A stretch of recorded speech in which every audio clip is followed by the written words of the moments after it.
My ex and I divorced about 15 years ago, and we have shared custody of our daughter. In the divorce, she wanted our house, but I fought hard against it because it's been my family home for 3 generations before I inherited it. In the end, we came to a compromise, signed off by the judge. Basically, she gets to live in the house rent-free until our daughter turns 18, then I get it back. I had to pay utilities, maintenance, and property taxes the entire time. In addition, she can't make any modifications or upgrades to the house without my written permission.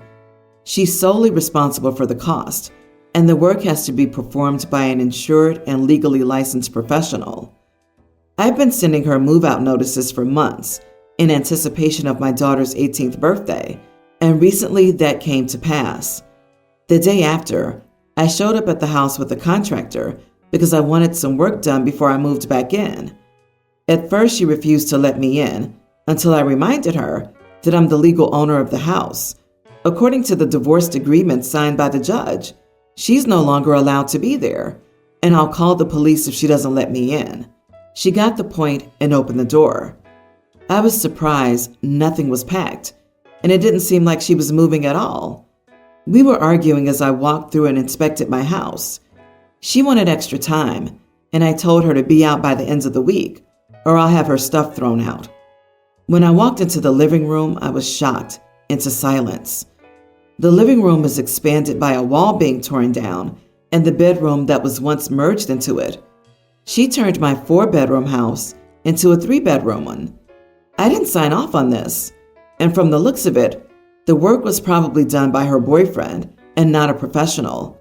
I yelled at her and told her I was going to sue her for everything she has. Then I left. She went crying to our daughter and my family. Now everyone's telling me to give her another month to find a place and not to sue her. My daughter is firmly on her mother's side and thinks I'm the idiot for kicking her mother out a couple of weeks before Christmas and suing her. This is why I'm here. I think I'm right, and legally I am right, but my daughter's opinion of me matters to me. Am I the idiot? Edit. I inherited the house during our marriage, and since we were still in the honeymoon phase, I placed her name on the deed. After that, I remortgaged the house twice, once to get a better rate, and once for the money we needed. All of this led to my attorney advising me to compromise. He said there was a real risk of losing the house, so I compromised. 15 years with no rent? 15 years with no rent. Can you imagine what your life could be if you hadn't had to pay 15 years of rent while raising a child? That's $180,000 if we're talking $1,000 a month. And I'm not saying life with the kid after the divorce was all sunshine and roses, but 15 years without rent is a shot at generational wealth. And all she did was break the darn house? And what does the daughter think?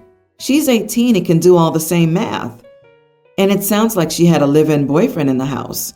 Like, what the heck? They haven't had rent or utilities for 15 years. Where did their money go? I would honestly have a police escort her and all her crap out the property. Have her arrested for trespassing if she steps foot on the property again, and sue her for everything you possibly can. OP needs a lawyer, though. There are lots of laws around tenancy that have to be carefully followed.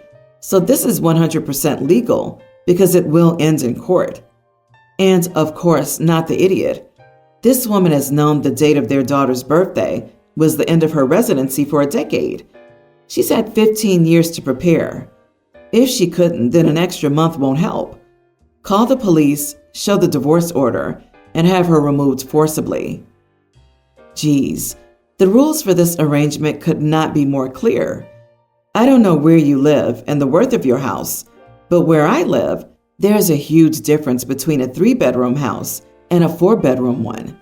Your ex's actions cause you to lose tens, if not hundreds of thousands of dollars. Let's not even talk about how the removal of a wall can actually cause structural problems. I'd get a structural engineering inspection on the entire property to ensure the lawsuit includes everything. My 56 male, youngest son Tanner, 19, as far as I knew, was gay. He'd only ever talked to his older brothers and me about crushes on boys as early as middle school. He only had boyfriends throughout middle and high school, and his first relationship in college was with a guy. Over the weekend, Tanner came home with a girl, Natasha, 20. He introduced her as his girlfriend, Natasha, and we were a little confused. We just kind of went with it. I just thought he meant girlfriend in a friendly way, though in hindsight, Tanner's never really been feminine, so I just kind of chalked it up to him discovering himself more at college. At dinner Saturday night, I asked about how his apparent ex, Corbin, was doing and if they had moved in yet, not realizing yet that they clearly broke up. My other boys apparently got it already and started snickering, and Natasha looked confused while Tanner got mad. I finally noticed Tanner getting upset and asked what was wrong, and he yelled at me about how he introduced Natasha as his girlfriend when they got there, and I had an oh crap moment. I tried talking to him Sunday before they left, and I tried to explain that I hadn't realized, and he got mad and told me again that he had literally introduced her as his girlfriend. I told him I thought he was gay, and he got mad and said he was bi and never explicitly said he only likes guys. Am I the idiot? Come on. Like, even if rainbows are shining out your butt and you've got your PhD in gay, your previously only interested in boys' son brings home a girlfriend with no further commentary. What do? Is it heteronormative to assume he means it in the romantic sense, or biphobic to assume he doesn't? Gay stuff is complicated, and the only way to get through it is with a lot of love, which Dad has in confused spades. It'll take one conversation and be completely fine. Go forth, Pride Father, and openly communicate with your son. Agree. This is seriously going to be hilarious down the road. You're not the idiot. It was a misunderstanding, not something you did to be malicious. Your son can't expect you to know what he doesn't tell you, and you can only base your knowledge on the things you know. So I suggest talking to him about the situation and making sure he knows that you didn't mean to upset him or anything. You were just going with what you knew. Boy, I would have loved to see the look on OP's face when it clicked. Girlfriend can sometimes, especially by gay men, be used as a term for friend. I hope this girlfriend didn't find out about your son's, her new boyfriend's, orientation at this time. Not that it matters to most people, but some people might be shocked to find out their partner isn't straight. This is just a misunderstanding. Talk to your son and Natasha when things cool down. I do sympathize with my sister. I love her very much, but she has made some very poor, in my opinion, decisions. I, female 33, am 6 years older than my sister. She's a brilliant and talented musician. I can't praise her skill enough. Truthfully, I'm somewhat jealous of it. I didn't get that. There are 4 kids in my family. My 2 older brothers, myself, and my sister. My brothers are much older than us. They love us, but they're more like young uncles to us. The younger one was in university when my sister was born. My parents had money set aside for us that our grandparents saved for us. Our parents invested the money and contributed to it. They weren't horrible people, so they didn't take it for themselves or hold it over us to control us. When we graduated from high school, we were told there was money for us. We could use it for school or investment or whatever.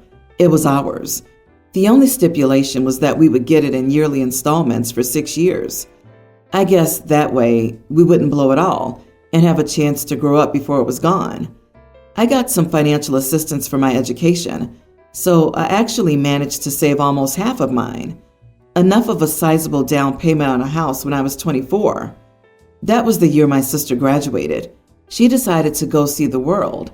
She traveled through Europe and Australia. She went snowboarding in New Zealand and Argentina.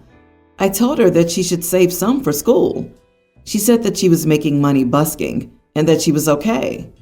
Then the global issue happened. I thought that maybe she would come home and study while the world was shut down. Nope. She stayed in Indonesia because it was cheap to live there. Well, now she's home. She's down to her last installment. My parents signed over the account to her with all the money that was left. It's enough to get her back to Indonesia, but now she's looking at the account and realizing she's at the end. There's no more coming. She asked me out for coffee and was crying because she might have to use the money to pay for an apartment and then figure out what to do. She wants to go teach English as a second language in Asia, and while you can do that with certification, you won't get paid very much. You need a proper degree for some of the well-paying positions. I didn't say I told you so, but she could guess what I was thinking. She says I'm an idiot for judging her choices and not supporting her lifestyle. I wish I had traveled more when I was younger, but I got an education instead. So did our brothers. She chose to use her money that way. I feel bad for her, but I told her it wasn't a great choice. Not the idiot, not supporting her lifestyle. Huh? She says support but means subsidize. She wants you to give her money so she can continue pretending to live a life she can't afford. She made her choices and now has to deal with the results. Not your problem. You are the idiot. I'm tired of this crap that everyone should be completely selfish and generally doesn't owe anyone anything. While that's technically true, go live in a cave then. Because if you live in a real society, you help people and they help you. If not financially, emotionally, with kind words, trying to help them find a job, referencing them, etc. I understand a lot of you have been screwed over, but wow, a little empathy and compassion doesn't hurt that much. How much do kind words help though? Realistically, her choices were lazy, entitled, and stupid. Her financial support and musical talent were incredible assets, and she squandered both. She knew how much she was getting in each installment, the cutoff date, and busking was not covering her expenses. OP tried to do the actual kind thing and gets us to see reason and plan ahead, but she wouldn't listen. Not the idiot, OP. You did your best when it counted. Unfortunately, your sister's free ride is over. That's all. Months ago, my coworker Debbie used me to get a raise. I was initially happy for her, but she cannot complete her work independently and goes to me for help every day. For months, I've been explaining the same concepts again. I'm irritated that she used me, but could not pull her weight. Debbie tries to offload her work onto the other coworkers and me because she's so busy despite having the least amount of work on the team. Debbie also deletes important emails from clients. I don't even know what to say about that. Debbie doesn't believe she's being compensated fairly for the amount of work she does, so she started looking elsewhere months ago. I've been overworked for so long, and I can't handle this anymore. I regularly work long overtime hours to ensure deadlines are met because I'm assigned more essential duties. Now I feel like I've been babysitting Debbie's work.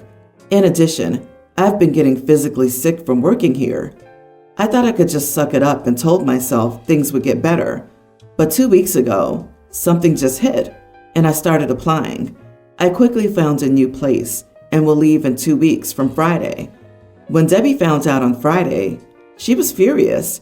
She told me she felt blindsided that I was leaving.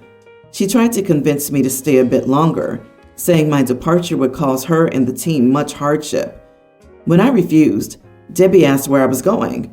She told me that she's been looking for months but couldn't find anything.